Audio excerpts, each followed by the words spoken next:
대한암예방협회가 공식 발표한 암 예방 15가지 수칙 중에 된장국을 매일 먹으라는 항목이 당당히 들어가 있습니다. 된장에는 이소플라본이라는 성분이 풍부하게 들어있어요. 이소플라본은 콩에도 있지만 발효 과정을 거친 된장에서는 그 효과가 훨씬 강해집니다. 암세포의 성장을 억제하고 염증 반응을 줄이는데 유리하다는 연구 결과가 있어요. 된장 1g 안에 유산균이 최대 1000만 마리까지 들어있습니다. 요즘 약국에서 파는 프로바이오틱스 제품과 비교해도 전혀 뒤지지 않는 수치입니다. 결국 된장은 장을 살리는 유산균, 그리고 염증과 암 예방에 유리한 이소플라본, 이 두 가지가 함께 작용하는 식품입니다. 된장이 좋다는 건 알겠는데 그래서 어떻게 먹어야 하는 거야? 하고 생각하시는 분들 계시죠? 된장은 무엇과 함께 먹느냐에 따라 그 효과가 몇 배로 달라집니다. 지금부터 된장과 궁합이 잘 맞는 음식들을 하나씩 알려드릴 텐데요. 이 중에서도 단연 최고인 조합은 마지막에 특급 레시피와 함께 딱 알려드릴게요. 된장과 찰떡궁합인 음식 첫 번째는 바로 부추입니다. 된장은 훌륭한 발효식품이지만 한 가지 아쉬운 점이 있어요. 비타민 A와 C가 부족하다는 건데요. 이 두 가지 영양소가 부족하면 장 점막이 약해지고 면역 방어막도 함께 허물어집니다. 부추가 바로 이 부분을 딱 채워주는데요. 부추에는 비타민 A와 C가 풍부하게 들어있어서 된장이 미처 채우지 못한 영양을 맞춤처럼 보완해줍니다. 게다가 부추 특유의 알싸한 냄새를 내는 알리신 성분이 혈액순환을 돕고 면역력 관리에도 훨씬 유리합니다. 된장국에는 부추 한 줌 넣는 것만으로도 영양의 균형이 완성되는 셈이에요. 자, 두 번째는 두부입니다. 된장과 두부는 둘 다 콩으로 만든 식품이라 이소플라본이 2배로 모이게 되는데요. 이소플라본은 암세포 성장을 억제하는데 유리한 성분인데 된장 하나만 먹을 때보다 두부를 함께 먹을 때 그 효과가 훨씬 강해집니다. 특히 유방암, 전립선암, 대장암 예방 식단을 구성하는데 이 조합이 자주 권장되는 이유가 바로 여기에 있습니다. 두부는 소화도 잘 되고 단백질도 풍부해서 근육 유지가 필요한 어르신들에게는 더욱 좋은 선택입니다. 세 번째는 당근과 양파입니다. 당근의 풍부한 베타카로틴은 몸속 독성 물질을 제거하는 항산화 성분인데 기름에 조리하면 흡수율이 무려 70%까지 올라가요. 된장찌개처럼 기름기 있는 재료와 함께 끓이면 베타카로틴이 훨씬 잘 흡수되는 거죠. 양파는 퀘르세틴이라는 성분이 들어있는데 이 성분이 장 속 염증 반응을 줄이고 유익균이 잘 살 수 있는 환경을 만드는데 도움이 됩니다. 된장찌개 한 냄비에 당근 몇 조각, 양파 반 개만 더해도 항산화와 항암 시너지가 한층 올라갑니다. 그리고 마지막, 이 모든 조합을 압도하는 최강의 파트너가 있습니다. 그것은 바로 검은콩입니다. 검은콩에는 일반 콩보다 항산화 성분이 무려 4배나 많습니다. 그 핵심이 바로 검은 껍질에 들어있는 안토시아닌인데요. 몸속 활성산소를 제거하고 세포 손상을 막는데 유리한 성분입니다. 치매 예방 식단에서 검은콩이 자주 등장하는 이유가 바로 이 때문이에요. 된장의 이소플라본과 검은콩의 이소플라본이 한 냄비 안에서 만나면 항암 효과가 한층 강해져요. 거기에 검은콩의 풍부한 식이섬유가 장 속 유익균의 먹이가 돼서 된장의 발효균과 함께 장내 환경을 더욱 건강하게 만들어주는 시너지가 생겨요. 된장이 장에 좋은 균을 심어주고 검은콩이 그 균들이 잘 자랄 수 있는 환경까지 만들어주는 셈입니다. 자, 지금부터 된장 검은콩 특급 레시피를 알려드리겠습니다. 준비 재료는 2인분이에요. 삶은 검은콩 한 줌, 약 50g, 두부 3분의 1모, 애호박 4분의 1개, 양파 4분의 1개, 재래된장 1큰술 반, 다시마 우린 물 350ml, 마늘 약간 이렇게 준비하시면 되는데요. 만드는 방법을 알려드릴게요. 검은콩은 전날 밤에 물에 불려두셨다가 미리 삶아서 준비해 주시면 훨씬 편합니다. 다시마 우린 물을 끓이면서 애호박과 양파를 먼저 넣고 3분 정도 끓여주세요. 그 다음에 삶아둔 검은콩과 두부를 넣고 2분 더 끓입니다. 불을 약하게 줄인 뒤에 된장을 체에 내려서 풀어 넣고 마늘을 넣어서 1분만 가볍게 마무리해 주세요. 마지막에 된장을 넣는 건 끓는 온도를 낮춰서 유산균을 최대한 살리기 위해서입니다. 된장의 발효균이 장내 환경을 바꾸고 검은콩의 식이섬유가 유익균의 먹이가 되며 두부의 이사플라본까지 더해져서 항암, 장건강, 치매 예방 세 가지를 한 그릇에 담아낸 조합이 됩니다. 어떤 된장을 골라야 할지도 제가 알려드리겠습니다. 좋은 된장 고르는 법 딱 세 가지만 기억해 주세요. 첫 번째는 성분표를 확인하세요. 국산콩과 천일염으로 만든 제품이 가장 좋습니다. 두 번째는 숙성 기간이 중요합니다. 16개월 이상 숙성된 된장을 고르세요. 세 번째는 가능하다면 전통 재래식 된장을 선택하세요. 그런데 솔직히 이것저것 따지기 정말 어렵잖아요. 그래서 제가 이 세 가지를 직접 다 확인하고 맛까지 검증된 된장 하나 알려드리겠습니다. 절대 광고 아니에요. 바로 백야농원의 저염 된장입니다. 국산콩으로 만든 수제 재래식 전통 된장으로서 무려 2년을 숙성시킨 제품이에요. 거기에 소금까지 줄여서 나트륨 걱정 없이 드실 수가 있고 첨가물 없이 콩과 소금만으로 발효시켰습니다.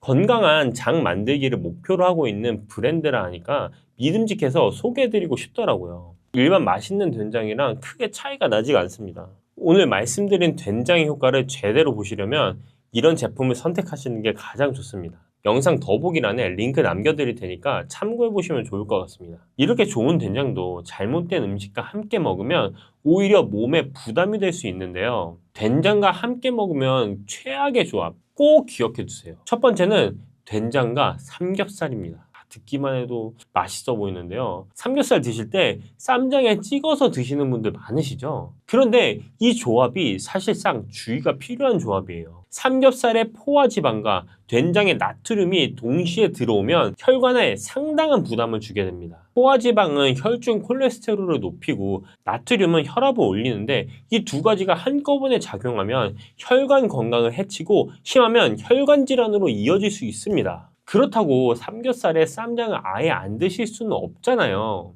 그러실 때는 쌈채소를 넉넉하게 깔고 생마늘과 생양파를 꼭 곁들여서 드세요. 쌈채소의 식이섬유와 마늘, 양파가 포화지방 흡수를 줄여주는데 유리하기 때문에 한 가지만 드시는 것보다 골고루 함께 드시는 게 훨씬 현명한 방법입니다. 자, 두 번째는 된장찌개에 짠 김치를 곁들이는 거예요. 된장찌개 한 그릇에 이미 나트륨이 상당히 들어있는데 여기에 짠 묵은지나 깍두기까지 함께 드시면 한 끼에 나트륨은 훨씬 과하게 섭취하게 됩니다. 나트륨이 과하게 쌓이면 위 점막을 자극해서 위암 위험을 높일 수 있다는 연구 결과도 있어요. 된장찌개를 드시는 날은 김치 대신에 생채소나 나물 반찬으로 구성하시고 칼륨이 풍부한 감자나 애호박을 찌개 안에 넉넉히 넣어주시면 나트륨 배출에 도움이 됩니다. 신장이 안 좋으신 분들은 칼륨이 독이 될 수 있기 때문에 이 부분은 조심하셔야 돼요. 자, 세 번째는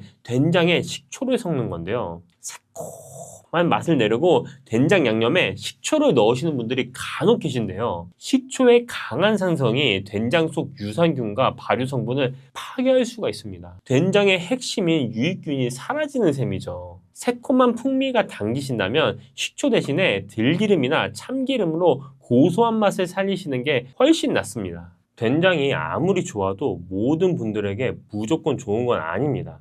이런 분들은 특히 주의해 주세요. 첫 번째는 고혈압이 있으신 분들입니다. 된장은 나트륨 함량이 높기 때문에 고혈압이 있으신 분들은 일반 된장보다 저염 된장을 선택하시고 칼륨이 풍부한 감자나 애호박을 찌개에 넉넉히 넣어주시면 나트륨 배출에 도움이 됩니다.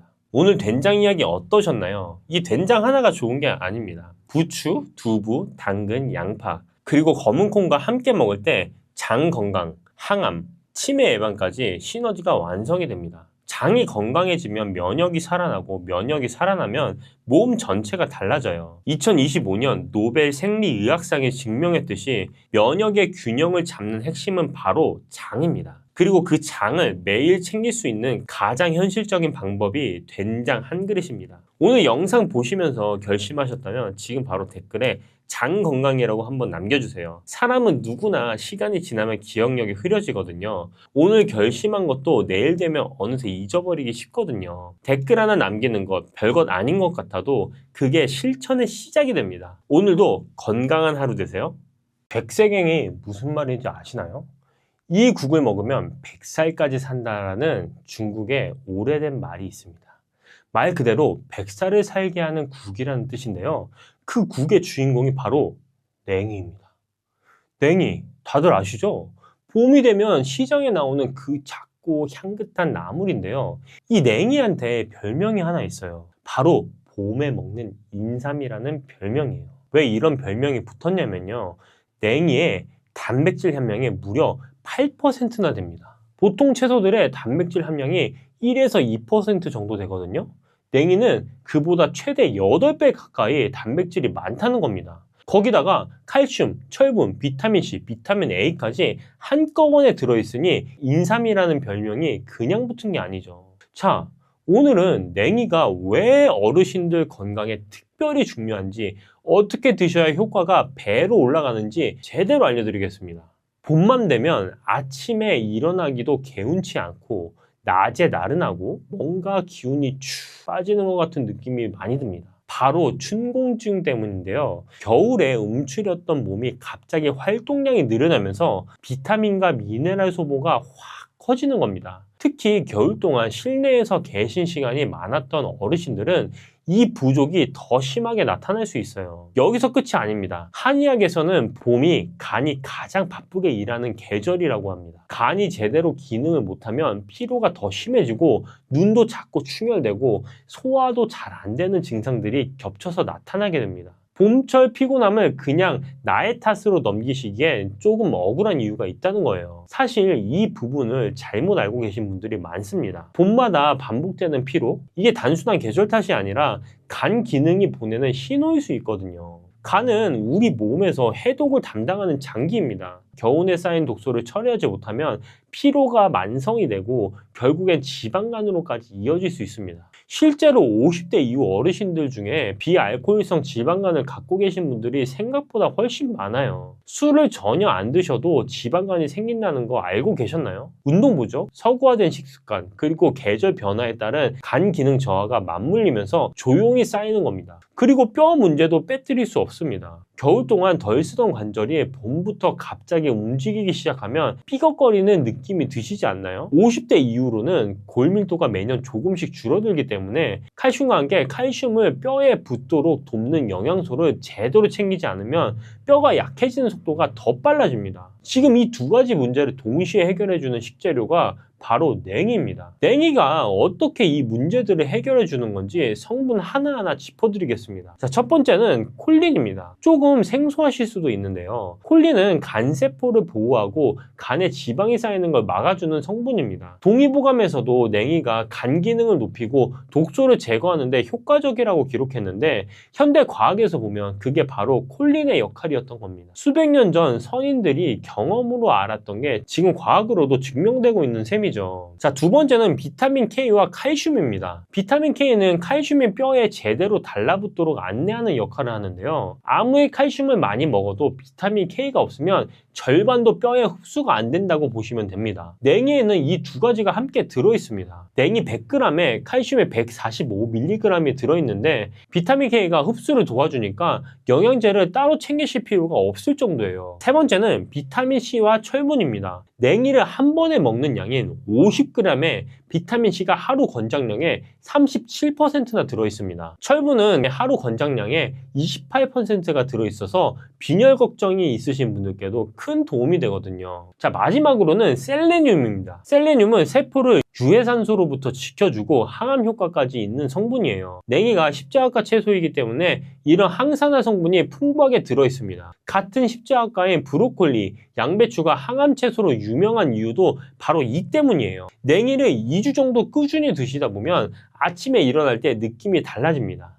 전에는 잠을 자고 나서도 몸이 무겁고 찌뿌둥한 느낌이 쉽게 안 가셨죠? 냉이의 비타민C와 철분이 몸속 피로를 녹이고 활기를 가져다 주기 때문에 몸이 조금씩 가벼워지는 게 느껴지기 시작합니다. 근데 여기서 끝이 아니에요. 냉이가 몸의 피로만 풀어주는 게 아니거든요. 혹시 요즘 눈이 자꾸 뻑뻑하고 충혈되는 느낌 받으시지 않나요? 동의보감에도 냉이를 먹으면 간에 작용해서 눈을 맑게 해준다고 기록되어 있는데요. 실제로 냉이에 풍부한 베타카로틴과 비타민 A가 눈의 피로를 풀어주고 시력을 보호합니다. 스마트폰이나 TV를 오래 보신 후에 눈이 쉽게 충혈되고 피로하신 분들이라면 냉이가 그 부분까지 챙겨준다는 겁니다. 몸이 가벼워지고 눈까지 맑아지면 자연스럽게 외출하고 싶은 마음도 생기죠. 계단 오를 때 시큰하던 느낌도 조금씩 줄어들고요. 하루 아침에 드라마틱하게 바뀌는 건 아니지만 꾸준히 드시는 동안 일상이 조용히 달라지기 시작합니다.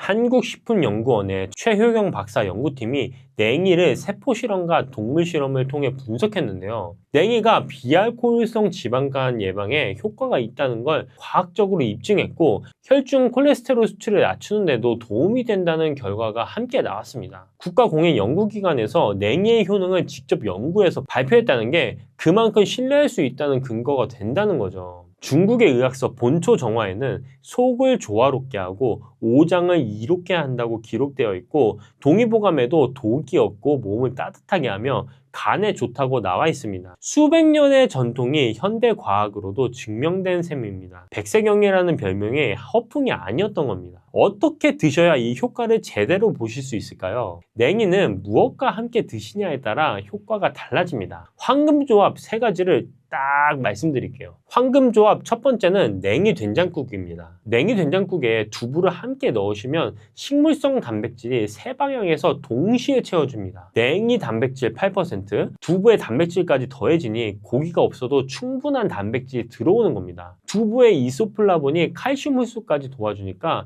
뼈 건강과 근육 유지를 한 번에 잡는 조합입니다. 여기서 딱 한 가지만 기억해 주세요. 냉이는 반드시 마지막에 넣어주세요. 2, 3분만 끓이면 충분하고 너무 오래 끓이면 냉이 특유의 향도 날아가고 영양소도 파괴됩니다. 자, 황금조합 두 번째는 냉이 달래 간장밥입니다. 듣기만 해도 군침이 나오죠. 혈액순환이 걱정되시거나 봄철에 체중 관리도 함께 챙기고 싶으신 분들께 딱 맞는 조합입니다. 달래에 들어있는 알리신 성분이 혈관벽을 튼튼하게 하고 혈액순환을 촉진해 주거든요. 거기에 냉이의 비타민C가 달래 속 철분 흡수까지 도와주니까 시너지가 납니다. 쌀과 냉이를 함께 먹으면 서로 부족한 필수 아미노산을 채워주면서도 소화 부담이 적어서 위장이 약하신 분들도 편하게 드실 수 있습니다. 밥 위에 달래간장을 올려 비벼 드시는 것만으로도 충분한 한 끼가 됩니다. 황금조합 세 번째는 냉이 된장 무침입니다. 다이어트를 챙기면서 뼈 건강까지 함께 지키는 조합인데요. 냉이는 고단백 저칼로리 채소라 포만감은 높으면서 부담이 없습니다. 여기에 식초를 한 스푼 넣어주시면 냉이의 칼슘 흡수율이 올라가고 된장의 짠맛도 중화돼서 나트륨 걱정까지 줄어듭니다. 데친 냉이에 된장 반 큰술, 식초 반 큰술, 참기름 깨소금을 넣어 조물조물 무치시면 영양 만점 냉이 된장 무침이 완성됩니다. 이렇게 좋은 냉이도 조심하실 때가 있습니다. 냉이는 대부분의 어르신들께 아주 좋은 식재료이지만 몇 가지 경우에는 주의가 필요합니다. 첫 번째는 평소에 몸이 많이 차신 분들, 손발이 항상 시리거나 배가 쉽게 차가워지는 분들은 냉이를 한꺼번에 너무 많이 드시지는 않는 게 좋습니다. 냉이는 성질이 서늘한 편이라 찬 기운을 더할 수 있거든요. 이럴 땐 따뜻하게 끓인 된장국으로 드시면 이 부분이 많이 보완됩니다. 생냉이 무침보다 국으로 드시는 걸 권해드립니다. 두 번째로 혈전 예방을 위해 항응고제를 드시는 분들은 냉이를 과하게 드시는 것을 피해주세요. 냉이에 비타민 K가 풍부한데 비타민 K는 혈액 응고를 돕는 역할을 해서 약과 상충될 수 있습니다. 세 번째로는 냉이와 밀가루 음식은 함께 많이 드시는 걸 피해주세요. 국수나 수제비와 함께 드시면 소화 부담이 될 수 있습니다. 냉이는 된장국이나 무침으로 드시는 게 가장 좋습니다. 여러분, 봄이 짧아요. 이 계절에만 만날 수 있는 선물 같은 식재료, 오늘 장 보러 가시면 냉이 한 묶음을 꼭 담아오세요. 올 봄에 냉이 한 그릇이 건강한 1년의 시작이 될 수 있습니다.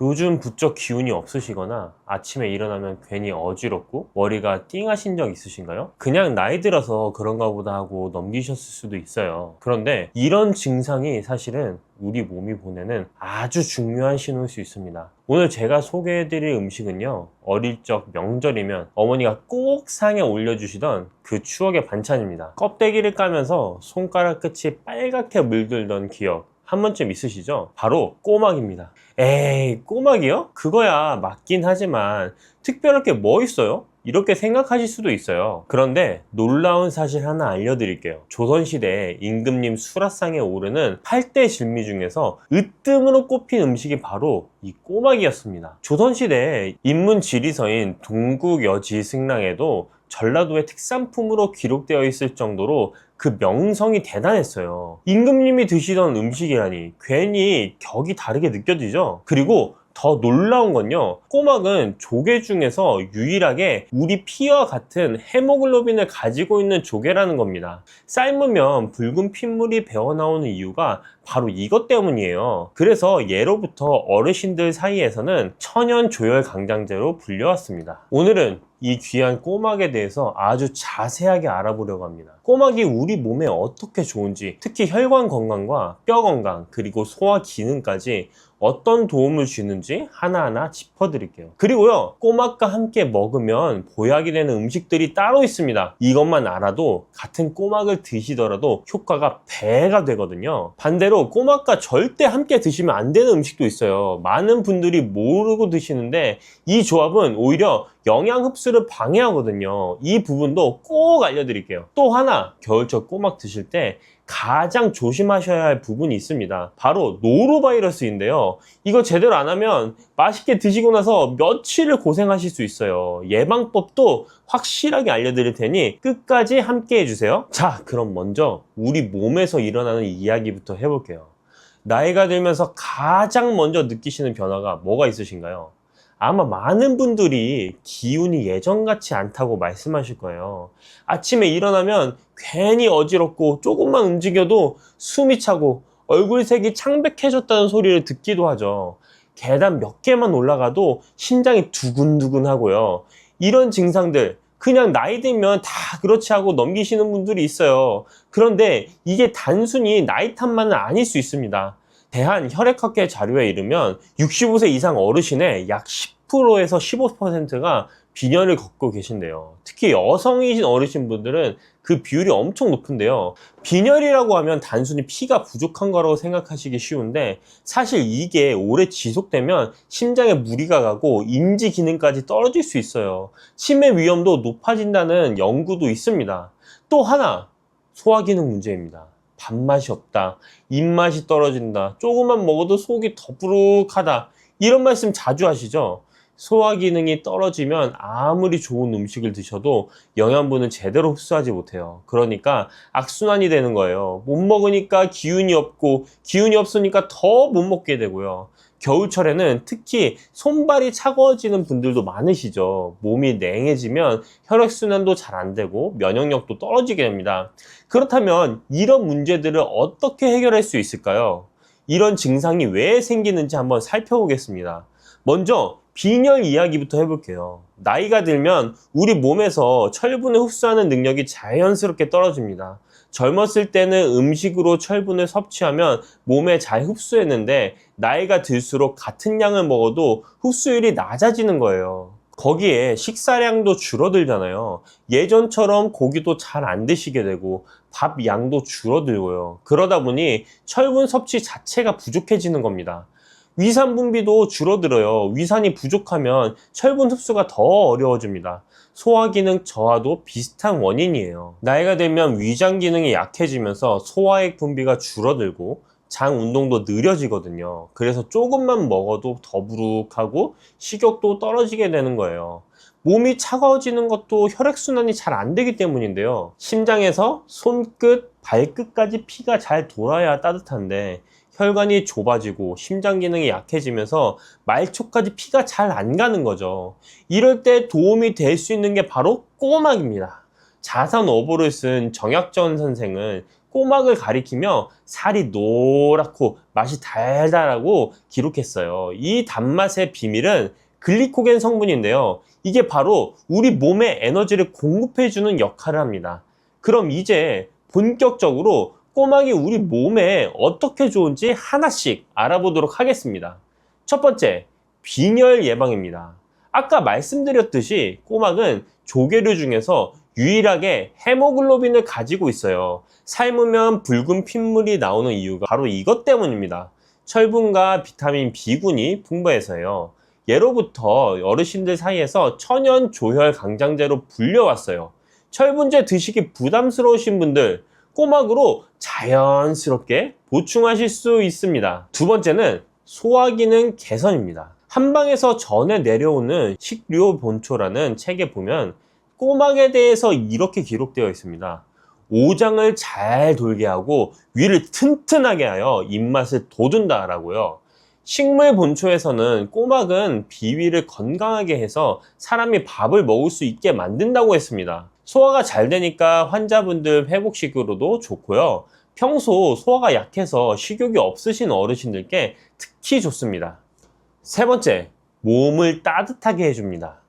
보통 해산물 하면 성질이 차갑다고 알고 계시죠? 그래서 위장이 약하신 분들은 해산물을 피하라는 말씀도 많이 들어보셨을 거예요. 그런데 꼬막은 예외입니다.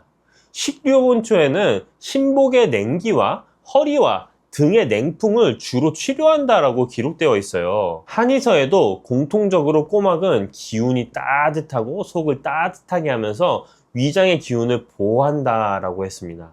손발이 차고 몸이 냉하신 분들, 소화기가 약한 소음인 체질이신 분들에게 특히 맞는 음식이에요. 자, 네 번째, 심혈관 건강입니다. 꼬막에는 타우린이라는 성분이 풍부하게 들어있어요. 이 타우린은 아미노산의 일종인데요. 간 기능을 활성화시키고 피로를 해소해주고 뇌졸중이나 심혈관 질환 예방에 도움을 줍니다. 혈중 콜레스테롤 수치를 낮춰주고 담석을 녹이는 데도 효과가 있다고 해요. 또 베타인이라는 성분도 있는데 이건 심장 기능 향상에 도움을 줍니다. 다섯 번째, 뼈 건강입니다. 꼬막에는 칼슘과 인이 풍부하게 들어있어요. 골다공증 위험이 높은 어르신들께 아주 중요한 요소죠. 재밌는 민간요법 하나 알려드릴게요. 꼬막 껍질을 불에 달궈서 식초에 담가두면 천연 칼슘 식초가 만들어져요. 식초와 껍질 비율을 10대 1로 해서 일주일 정도 담가주셨다가 맑은 물만 걸러내서 조금씩 드시면 됩니다. 여섯 번째, 다이어트에도 좋습니다. 나이 들어서 무슨 다이어트야 라고 하실 수 있는데요. 적정 체중을 유지하는 건 건강을 위해서도 중요합니다. 꼬막은 단백질 함량이 14%예요. 전복이 12.9%인데 그보다 높습니다. 그런데 칼로리는 100g당 81칼로리밖에 안 되고 지방도 1g 정도로 아주 낮아요. 포만감은 높으면서 칼로리 섭취는 적으니까 체중 관리에 딱이죠. 이 외에도 비타민 B12는 적혈구 생성과 신경계 기능 유지에 필수적이고요. 셀레늄은 항산화 작용을 해서 활성산소를 줄여줍니다. 아연은 면역력을 강화해주고요. 정말 보약이 따로 없죠. 자, 이렇게 좋은 꼬막 어떻게 드셔야 제대로 효과를 보실 수 있을까요? 먼저 궁합이 좋은 음식들부터 차례로 알려드릴게요. 첫 번째는 마늘입니다. 꼬막하고 마늘은 최고의 파트너예요. 마늘에 있는 알리신 성분이 꼬막의 비타민 B1과 만나면 알리티아민이라는 물질이 만들어집니다. 이게 기력 회복과 피로 해소에 아주 탁월해요. 게다가 마늘이 꼬막의 비릿한 향도 잡아주니까 일석이조죠. 두 번째는 부추입니다. 부추는 따뜻한 성질을 가진 채소예요. 꼬막이 따뜻한 성질이긴 하지만 부추와 함께 드시면 더욱 균형 잡힌 섭취가 됩니다. 부추에는 비타민 A와 칼슘도 풍부해서 영양 흡수를 돋고 면역력 향상과 혈액순환 개선에도 좋아요. 삶은 꼬막에 부추를 함께 묻혀서 반찬으로 드시면 맛도 좋고 영양도 좋습니다. 자, 세 번째는 초고추장이에요. 초고추장의 신맛이 꼬막의 담백한 맛을 더 돋보이게 해주고요. 비타민C가 단백질 흡수율을 높여줍니다. 간단하게 삶은 꼬막에 초고추장을 찍어 드시는 게 가장 맛있는 방법이에요. 이제 꼬막 삶는 방법도 알려드릴게요. 이게 아주 중요합니다. 먼저 세척을 해야 돼요. 굵은 소금을 뿌리고 껍질끼리 부딪혀 바지락 문질러 씻으세요. 4-5번 반복해서 깨끗한 물이 나올 때까지요. 그 다음에는 해감입니다. 물 1리터당 소금 2큰술 비율로 바닷물 농도의 소금물을 만드세요. 여기에 스테인리스 숟가락을 함께 넣으시면 화학적용으로 해감 효과가 좋아져요. 검은 봉지로 빛을 차단하고 1-2시간 정도 해감하시면 됩니다. 삶는 게 가장 중요해요. 여기 핵심 비법이 있어요. 물을 넉넉히 넣고 팔팔 끓인 다음에 찬물 한 컵을 부어서 온도를 낮추세요. 이게 핵심입니다. 그 상태에서 꼬막을 넣고 한 방향으로 저어주세요. 이렇게 하면 살이 한쪽에 붙어서 까기가 쉬워져요. 꼬막잎이 5에서 10% 정도 벌어지면 바로 불을 끄세요. 삶는 시간은 3분에서 4분이면 충분합니다. 절대 오래 삶으시면 안 돼요. 살이 질겨지고 영양분도 빠져나갑니다. 껍질 까실 때는요, 꼬막 뒷부분 궁둥이라고 하죠. 거기에 숟가락을 대고 지렛대 원리로 비틀면 쉽게 열립니다. 적정 섭취량은 한 번에 10개 정도가 좋고요. 일주일에 2~3번 드시면 적당합니다. 자, 이렇게 좋은 꼬막이지만 몇 가지 조심하셔야 할 부분이 있습니다. 먼저 함께 드시면 안 되는 음식부터 말씀드리겠습니다. 첫 번째, 우유나 치즈 같은 유제품입니다. 꼬막의 철분 흡수를 방해할 수 있어요. 꼬막 드시고 바로 우유 드시거나 치즈 드시면 꼬막의 철분 효과를 제대로 못 보시는 거예요. 꼬막 드시고 1~2시간 후에 유제품을 드시는 게 좋습니다. 두 번째는 삼겹살 같은 고지방 육류예요. 고지방 육류와 꼬막을 함께 드시면 소화에 부담이 됩니다. 단백질을 보충하고 싶으시면 닭가슴살이나 두부 같은 저지방 단백질과 함께 드세요. 자, 세 번째는 커피나 녹차, 홍차입니다. 식후에 바로 커피나 차를 드시면 철분과 칼슘 흡수를 방해해요. 적어도 30분에서 1시간 후에 드시는 게 좋습니다. 과식도 조심하셔야 됩니다. 본초 강목에 보면요, 구워 먹으면 사람에게 도움이 되나 과하면 기를 옹색하게 한다고 기록되어 있어요. 기를 막히게 한다는 의미입니다. 비만이시거나 열이 많으신 체질이시면 특히 적당히 즐기셔야 돼요. 조개류 알레르기가 있으신 분들은 꼬막을 피하셔야 합니다. 두드러기, 가려움증, 발진, 구토, 설사, 복통, 호흡곤란 같은 증상이 나타나면 바로 섭취를 중단하시고요. 심한 경우는 응급실로 가셔야 합니다. 그리고 가장 중요한 주의사항, 노로바이러스입니다. 식중독하면 여름을 떠올리시죠? 그런데 노로바이러스는 오히려 겨울에 더 많이 발생해요. 꼬막, 굴, 조개 같은 어패류가 주요 원인입니다. 질병관리청 자료에 따르면 2024년 한 해 동안 한국에서 6,762명이 노로바이러스에 감염됐어요. 노로바이러스의 무서운 점은요, 영하 20도에서도 생존한다는 겁니다. 냉동고에 넣어둬도 죽지 않아요. 게다가 단 10개의 입자로도 감염될 정도로 전염력이 강합니다. 감염되면 갑작스러운 설사, 구토, 복통, 오한, 발열이 나타나요. 대부분 2에서 3일 내에 회복되지만 어르신의 경우 탈수 위험이 있어서 더 조심하셔야 합니다. 예방법은 간단해요. 반드시 충분히 익혀 드세요. 중심 온도 85도에서 1분 이상 가열하시면 됩니다. 조리 전후에는 비누로 30초 이상 손을 씻으시고요. 알코올 소독제는 노로바이러스에 효과가 없으니까 반드시 비누로 씻으셔야 합니다. 자, 오늘 꼬막에 대해 아주 자세하게 알아봤는데요. 정리 한번 해보겠습니다. 꼬막은 조선시대 임금님 수라상에 오르던 8대 진미 중 하나였습니다. 조개류 중 유일하게 헤모글로빈을 가지고 있어서 빈혈 예방에 탁월하고요. 대부분의 해산물과 달리 따뜻한 성질을 가지고 있어서 위장이 약한 어르신들도 부담 없이 드실 수 있어요. 심혈관 건강, 뼈 건강, 소화기능 개선까지 정말 보약이 따로 없죠. 마늘, 부추, 초고추장과 함께 드시면 효과가 배가 되고요. 유제품이나 커피는 1~2시간 간격을 두고 드시면 됩니다. 꼬막 삶을 때는 끓는 물에 찬물 1컵 정도 넣고 온도 낮춘 다음에 넣으시고요. 3에서 4분만 삶으시면 탱글탱글하고 맛있게 드실 수 있습니다.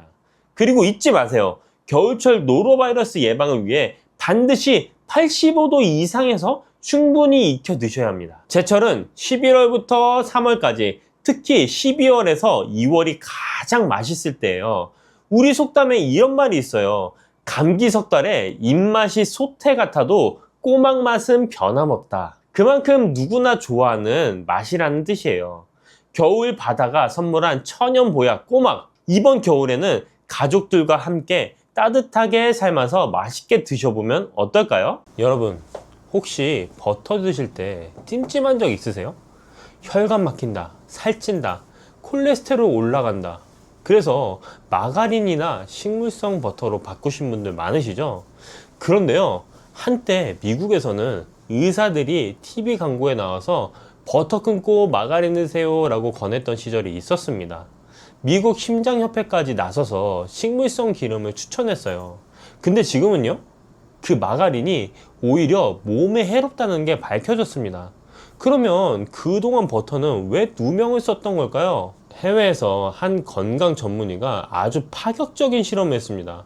10일 동안 버터를 100스푼, 그러니까 1.4kg 넘게 먹어본 거예요. 미국 심장협회 권장량의 8배나 넘는 포화지방을 섭취한 겁니다. 상식대로라면 혈중 지방 수치가 치솟아야 정상이잖아요. 근데 결과가 어떻게 나왔냐면요, 중성 지방 수치가 56에서 54로 오히려 떨어졌습니다.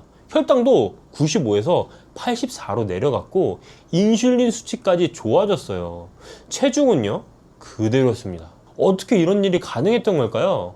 오늘 그 비밀을 낱낱이 파헤쳐 보겠습니다.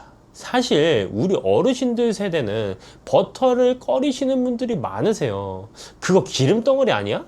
혈관에 안 좋대 하시면서요. 그래서 식용유랑 마가린만 쓰시는 분들도 많고요. 근데요, 한번 생각해 보세요. 버터는 수천 년 전부터 인류가 먹어온 음식이에요.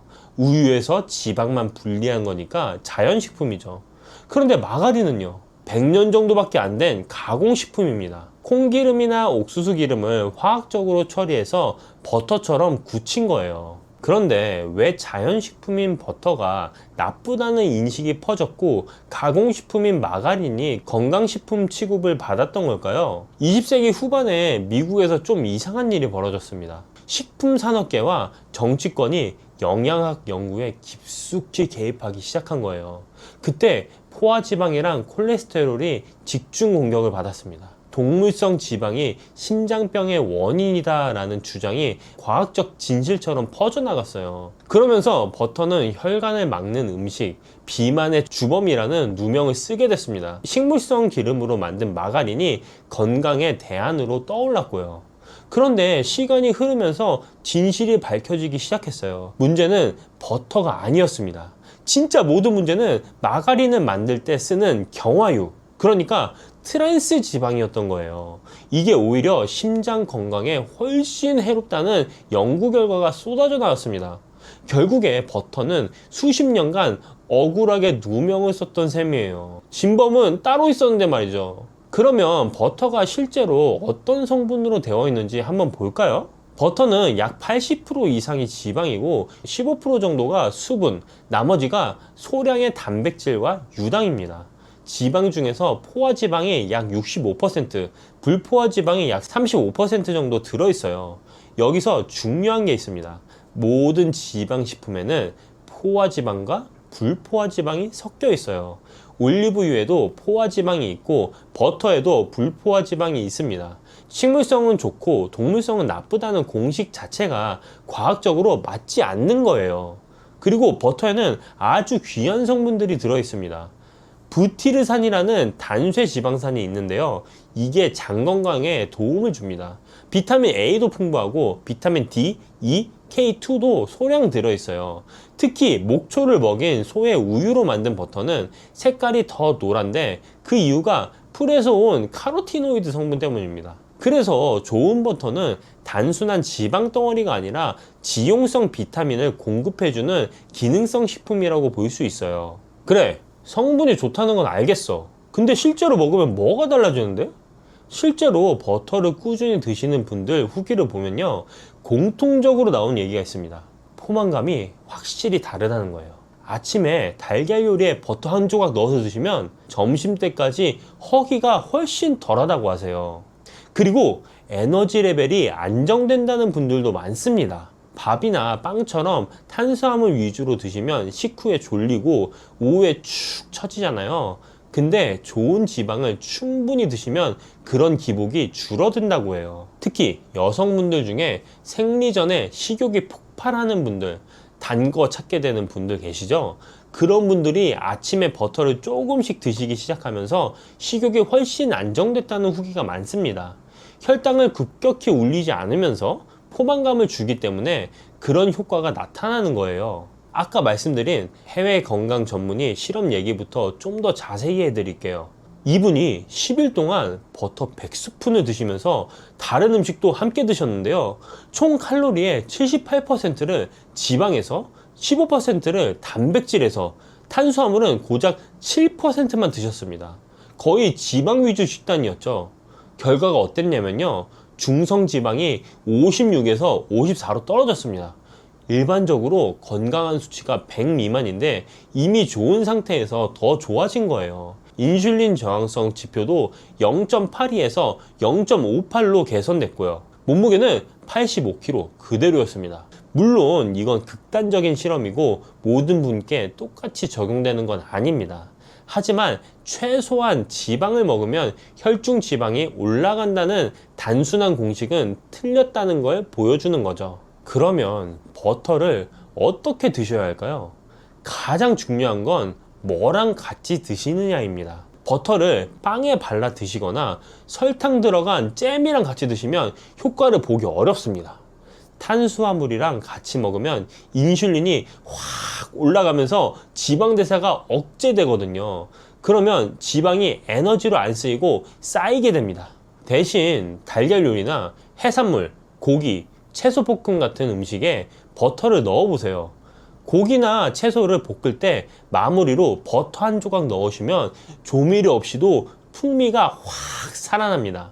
그리고 제가 요즘 즐겨 마시는 게 하나 있는데요. 레몬 버터 차라는 겁니다. 이름만 들으면 좀 이상하죠? 버터를 차에 넣어 마신다니. 근데 한번 드셔보시면 생각이 달라지실 거예요. 만드는 법을 제가 알려드리겠습니다. 먼저 따뜻한 물 한 컵을 준비하세요. 따뜻한 물 250ml에 버터를 한 스푼 정도 넣으세요.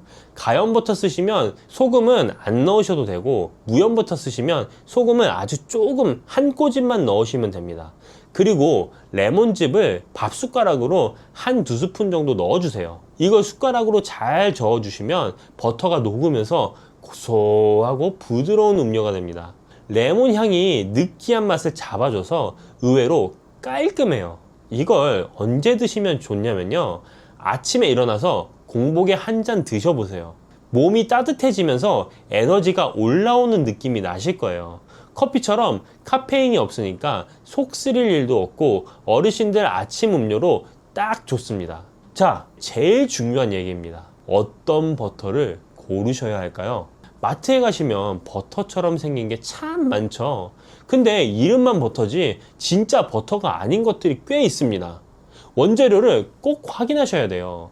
진짜 버터는 원재료에 유크림만 적혀 있거나 많아야 소금, 젖산균 정도만 들어갑니다. 근데 원재료에 식물성 유지, 대두유, 경화유, 야자 경화유, 쇼트닝 같은 단어가 보이면요. 그건 버터가 아니라 가짜 버터입니다. 그래서 저는 우리나라 브랜드 버터보다 추천드리는 게 따로 있어요. 제가 쓰는 버터 말씀드릴게요. 가성비로는 웨스트 골드 버터가 가장 좋습니다. 뉴질랜드산 목초 버터인데 가격이 착해요. 조금만 더 풍미를 원하시면 루어팍 무염 버터 추천드립니다. 덴마크산 발효 버터라 고소한 맛이 진해요. 더 비싼 제품들도 있는데 그건 확실히 가격값을 합니다. 궁금하신 분들은 영상 아래 더보기란에 정리해뒀으니 확인해보세요. 그런데 버터도 유제품이잖아요. 나는 우유만 먹어도 배가 아파 하시는 분들 계시죠? 그런 분들은 기버터를 드세요. 기버터는 일반 버터를 오래 끓여서 수분이랑 단백질, 유당을 다 제거한 거예요. 거의 순수한 지방이라서 유제품 민감하신 분들도 괜찮은 경우가 많습니다. 인도에서는 약처럼 쓸 정도로 귀하게 여기는 식품이에요. 제가 좋은 얘기만 드렸는데 주의하실 점도 있습니다. 첫 번째, 탄수화물이랑 같이 드시면 안 됩니다. 빵에 버터 발라 드시고 밥이랑 같이 드시고 이러면 버터의 좋은 점을 못 누려요. 꼭 단백질이나 채소 위주 식사에 곁들여 드세요. 둘째, 평소에 기름진 음식을 드신다면 속이 불편하신 분들은 천천히 시작해야 합니다. 소화 기능이 약하신 분들이 갑자기 버터를 많이 드시면 부담이 될 수 있어요. 처음에는 반 스푼 정도로 조금씩 시작해 보세요. 셋째, 드시고 나서 몸 반응을 잘 살펴보세요. 속이 편하고 에너지가 좋아지면 괜찮은 거고, 불편하면 양을 줄이거나 기버터로 바꾸셔야 합니다. 버터는 수십 년간 억울하게 누명을 썼습니다. 진짜 문제는 버터가 아니라 경화유로 만든 가짜 버터였어요. 진짜 버터는 오히려 포만감을 주고 에너지를 안정시키고 좋은 지방산과 비타민을 공급해주는 식품입니다. 다만 기억하세요. 버터 자체가 중요한 게 아니라 무엇과 함께 드시느냐가 핵심입니다. 빵이나 단 음식이랑 드시면 독이 되고, 달걀이나 채소랑 드시면 약이 됩니다. 오늘 장 보실 때 원재료 한번 확인해 보세요. 유크림만 들어간 진짜 버터 하나 장바구니에 넣어 보시는 건 어떨까요?